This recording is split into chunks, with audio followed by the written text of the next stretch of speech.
Nasa kote na ng pinagsanib na puwersa ng Sorsogon City Police Station at Sorsogon 1st PMFC ang tinaguriang City Most Wanted na akusado sa kasong rape by sexual assault sa Sitio Mahingan, Barangay Balogo, East District, Sorsogon City nito lamang Setyembre taong kasalukuyan.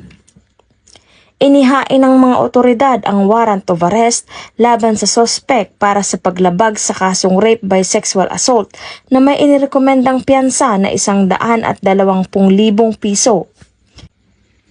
Kinilala ni Police Lieutenant Colonel Ralph Jason V. Oida, COP ng Sorsogon CPS, ang akusado sa alias Pedro, 72 taong gulang at residente ng Cabid-an, East District, Sorsogon City. Ayon pa kay Police Lieutenant Colonel Oida, ang pagdakip na ito ay isang patunay na patuloy nating ginagampanan ang ating tungkulin na panatilihin ang kaayusan at seguridad sa ating komunidad. Patunay lamang na ang Sorsogon PNP ay patuloy sa pagpapatupad ng kanilang sinumpaang tungkulin na ipatupad ang batas na naaayon sa programa ng ating Chief PNP na sa bagong Pilipinas, ang gusto ng pulis ay ligtas ka.